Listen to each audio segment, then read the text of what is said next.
हम इसका कड़ा विरोध करते हैं, कंप्लीटली विरोध करते हैं। और मतलब जो बीजेपी बोलता है, एनडीए सरकार बोलता है कि हम मतलब परिवारवाद के अगेंस्ट में है, तो सबसे बड़ा परिवारवाद तो यहाँ पे हो रहा है ना। कभी आज तक उनको कोई देखा ही नहीं, आज तक उनको जो है ना कोई कैंपेनिंग में देखा, ना कहीं जो है घूमते हुए, चाहे किसी पार्टी दल में, कोई किसी पार्टी दल में देखे ही नहीं आज तक जो है।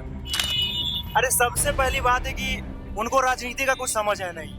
वो एज ए स्टूडेंट काम कर रहे थे, ठीक है। अचानक से किसी स्टूडेंट को जो कभी राजनीति के ग्राउंड स्तर से जुड़ा ही नहीं है, सीधे उसको मंत्री के पद तक पहुंचा देना, ये किस बेसिस पे सही है, जरा हमें बताइएगा। अपने बिहार सबसे बड़ा एग्जांपल है। अभी रिसेंटली जो भी इलेक्शन हुआ, डेमोक्रेसी कंप्लीटली खत्म हो चुका है। और सिंपल अब अमित शाह को बोलिए या फिर आदरणीय मोदी जी को बोलिए, ये डिक्टेटरशिप चल रहा है, तानाशाही ही है। बस इतना ही बोलेंगे और कुछ नहीं। परिवारवाद की तरह देखेंगे, सिंपल है। नेपोटिज्म जो है इसका जो सबसे बड़ा उदाहरण है, और ये चीज नहीं होना चाहिए। नमस्कार, आप देख रहे हैं हिंदुस्तान, आपके साथ में हूं राजदीप सिंह। देखिए, बिहार में सियासत की सरगर्मियां थमने का नाम नहीं ले रही है। कल नीतीश कुमार पटना के गांधी मैदान में 10वीं बार मुख्यमंत्री पद के शपथ लिए, लेकिन उसके बाद फिर बवाल खड़ा हो गया। जी हाँ, दरअसल बात है कि उपेंद्र कुशवाहा की बेटी मंत्री पद का शपथ लिए। वो उपेंद्र कुशवाहा की बेटी जो आज तक इससे पहले सियासत में कभी उनकी चर्चा भी नहीं थी, और अचानक से उनके मंत्री पद देने पे विपक्ष बवाल काट रहा है। लगातार वो बोला जा रहा है कि वही एनडीए जो लगातार आरजेडी को, महागठबंधन को परिवारवाद का शिकार बोलती थी, आज वो परिवारवाद पे क्यों उतरा हुआ है। तमाम ऐसे विपक्ष की तरफ से टिप्पणी की जा रही है। हम मौजूद हैं इस बार पटना में, लोगों से बातचीत करेंगे कि इनकी राय क्या है। क्या वाकई एनडीए जो है परिवारवाद का शिकार होने जा रहा है, वही एनडीए जो लगातार जो है आरजेडी पे, महागठबंधन पे परिवारवाद का आरोप लगाता था। इनकी राय क्या है, इनसे जानते हैं। सर कहाँ से? पटना से? हाँ, पटना से ही है। पटना से नहीं, मोतिहारी से। पटना पढ़ाई करते हैं। पढ़ाई करते हैं आप? हाँ। सर एक बात बताइए, कल आपने देखा 10वीं बार मुख्यमंत्री नीतीश कुमार ने शपथ लिया, उपेंद्र कुशवाहा के बेटे मंत्री पद के शपथ लिया है। आज से पहले वो कई सियासी चर्चा में भी नहीं थे। कभी हम लोग देखे ही नहीं उनको, कभी आज तक उनको कोई देखा ही नहीं, आज तक उनको जो है ना कोई कैंपेनिंग में देखा, ना कहीं जो है घूमते हुए, चाहे किसी पार्टी दल में, कोई किसी पार्टी दल में देखे ही नहीं आज तक जो है। ना उन्होंने विधायक का चुनाव लड़ा, ना किसी चुनाव प्रचार में थे, और अचानक से मंत्री पद का शपथ ले लिया। किसको कैसे देखते हैं आपको? परिवारवाद की तरह देखेंगे, सिंपल है। नेपोटिज्म जो है इसका जो सबसे बड़ा उदाहरण है, और ये चीज नहीं होना चाहिए। यही एनडीए गठबंधन जो है, आरजेडी या महागठबंधन पे राहुल गांधी को भी जो है परिवारवाद का बोलते थे। आज तेजस्वी यादव को, तेज प्रताप जब मंत्री बने तो लगातार जो टिप्पणी की जा रही थी कि विपक्ष लगातार, मतलब कि विपक्ष पे, तेजस्वी यादव पे लगातार टिप्पणी कि परिवारवाद से है, इनको क्या आएगा, सत्ता कैसे संभालेंगे। और ये जो अभी हुआ, इसको आप कैसे देखते हो? ये चीज नहीं होना चाहिए। सब कोई को लेके चलना चाहिए, और भी लोग हैं, और लोग को मौका देना चाहिए। नेपोटिज्म जो है और सब पार्टी में है, एक ही पार्टी में नहीं है, लेकिन ये चीज नहीं होना चाहिए। आप बहुत लोग हैं, और लोग को मौका दीजिए। अरे सबसे पहली बात है कि उनको राजनीति का कुछ समझ है नहीं। वो एज ए स्टूडेंट काम कर रहे थे, ठीक है। अचानक से किसी स्टूडेंट को जो कभी राजनीति के ग्राउंड स्तर से जुड़ा ही नहीं है, सीधे उसको मंत्री के पद तक पहुंचा देना, ये किस बेसिस पे सही है, जरा हमें बताइएगा। हम इसका कड़ा विरोध करते हैं, कंप्लीटली विरोध करते हैं।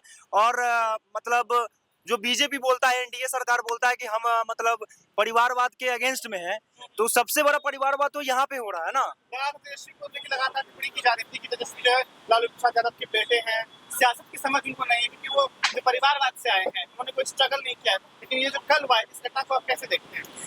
कैसे देखना क्या है, सिंपल सब कोई देख रहा है, इसमें देखने का कोई बात ही नहीं है। मतलब एक नॉर्मल स्टूडेंट को, जिसको कुछ समझ ही नहीं है, ना कभी इलेक्शन कैंपेन में इन्वॉल्व हुआ, ना कुछ हुआ, सीधे डायरेक्ट मतलब मंत्री के पद पे शपथ दिला देना, तो कहीं ना कहीं परिवारवाद है। ज्यादा एक्सप्लेन नहीं करेंगे, बस जितना है समझ जाइए। अचानक से हुआ, लगा कि अचानक से हुआ है। उन्होंने बस फॉर्मल शर्ट और पैंट डाला हुआ था। एक होता ही नियम कि अगर आप मंत्री पद का शपथ लेने जा रहे हो, कोई भी राजनीतिक ऐसा कोई काम करने जा रहे हो, तब कुर्ता पैजामा, हालांकि इसका कोई ये नहीं है, नहीं लिखा हुआ कुर्ता पैजामा ही पहनना चाहिए, लेकिन एक लोग कुर्ता पैजामा पहनते हैं, उन्होंने कुर्ता पैजामा भी नहीं पहना। ऐसा तो ये सब पहले से, मतलब अब अचानक से सब कुछ होगा। एक रात का, मतलब जैसे का आज शपथ समारोह था, सारा प्लानिंग कल रात को किया गया, ठीक है। अब उसको अचानक से बुलाया गया, तो वो भी अब इस बात से वो भी अवेयर नहीं था ना, उस बात से वो भी अवेयर नहीं था कि हम मंत्री भी बनने वाले हैं। अब सडनली बना, अब इस पे क्या ही ओपिनियन रखेंगे। बस इतना समझिए, डेमोक्रेसी खत्म है। अपने बिहार सबसे बड़ा एग्जांपल है। अभी रिसेंटली जो भी इलेक्शन हुआ, डेमोक्रेसी कंप्लीटली खत्म हो चुका है। और सिंपल अब अमित शाह को बोलिए या फिर आदरणीय मोदी जी को बोलिए, ये डिक्टेटरशिप चल रहा है, तानाशाही ही है। बस इतना ही बोलेंगे और कुछ नहीं। तुरंत खबर आई है कि गृह मंत्रालय जो है नीतीश कुमार का, सारे मंत्रालय इधर से उधर हो जाए। नीतीश कुमार गृह मंत्रालय कभी नहीं छोड़ते थे, उनसे बीजेपी गृह मंत्रालय ले ली, सम्राट चौधरी को दे दी। सम्राट चौधरी के बारे में क्या बोले हमें हंसी भी आता है उनके बारे में बोलने के, जिनको कैम्ब्रिज यूनिवर्सिटी को बोलना नहीं आता है कैम्ब्रिज यूनिवर्सिटी ठीक से प्रोनाउंस नहीं कर पाते, वो इंसान उप मुख्यमंत्री बन रहे हैं। अब इससे दुर्भाग्य क्या हो सकता है, जिन पे इतना सारा क्रिमिनल का आरोप है। बस इतना ही समझ लिए, बाकी इनसे ओपिनियन लीजिए, हम तो बताएंगे। एक बात बताइए, बिहार में 202 बहुमत आ गई, ठीक है। इससे पहले इतनी सीटें सोचना भी मुश्किल था। अमित शाह ने बोला कि 160 सीटें हम लाएंगे, ठीक है। अमित शाह का खुद ये बयान था जब बिहार आए थे। 202 सीटें आ गई, बहुमत आ गई। विपक्ष बोल रहा है कि वोट चोरी हुआ है, और ऐसी कई सारी चीजें सोशल मीडिया पर देखने को मिलती है कि वोट फिक्सिंग की गई है। आपको क्या लगता है? वोट चोरी हो रही है। राहुल गांधी जितना भी बता रहे हैं उसमें पता चला है कि वोट चोरी हो रही है। सिंपल है, वोट चोरी हो रही है। चाहे आप वोटिंग लिस्ट से देख लीजिए या फिर फेक वोटर से देख लीजिए। हरियाणा से आ रहे हैं, हरियाणा में हुआ, कर्नाटका में हुआ, बिहार में भी चल रहा है। आंकड़ा भी बता रहा है कि बहुत वोट चोरी हो रहा है। एक और विवादित कहानी है 10,000 रुपए को लेके। जिस तरीके से महिलाओं के खाते में 10,000 रुपए दिया गया है, अलग अलग लोगों की राय है। कुछ लोग बोलते हैं कि 10,000 रुपए जो है सही तरीके से IIGP की तहत से।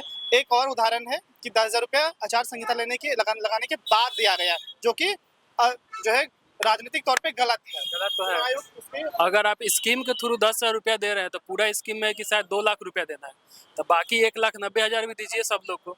जिसको 10,000 मिला है उसको बाकी को भी 1,90,000 दीजिए, तब आपका स्कीम पूरा हो रहा है। अगर आप नहीं दे रहे हैं इसका मतलब आप करप्शन कर रहे हैं, आप वोट खरीद रहे हैं। स्कीम है ही नहीं, ये स्कीम है ही नहीं। फर्स्ट ऑफ ऑल इलेक्शन के 3-4 मंथ पहले आप ऐसा स्कीम लॉन्च कीजिएगा, ये स्कीम ही नहीं है। 2 लाख दीजिए सब लोग को। हाँ सर, आप कहाँ से हैं? चलिए, तो हम लगातार पटना घूम रहे हैं, लोगों से जानने की कोशिश कर रहे हैं कि इनका राय क्या है। जिस तरीके से उपेंद्र कुशवाहा के बेटे ने मंत्री पद का शपथ किया है, उसके बाद तमाम तरह की टिप्पणी जो है लगातार विपक्ष की तरफ से की जा रही है कि हमें परिवारवाद का नारा देने वाले आज परिवारवाद पे क्यों आ रहे हैं। तमाम खबरों के लिए विवेक कुमार के साथ मैं राजदीप सिंह, पटना।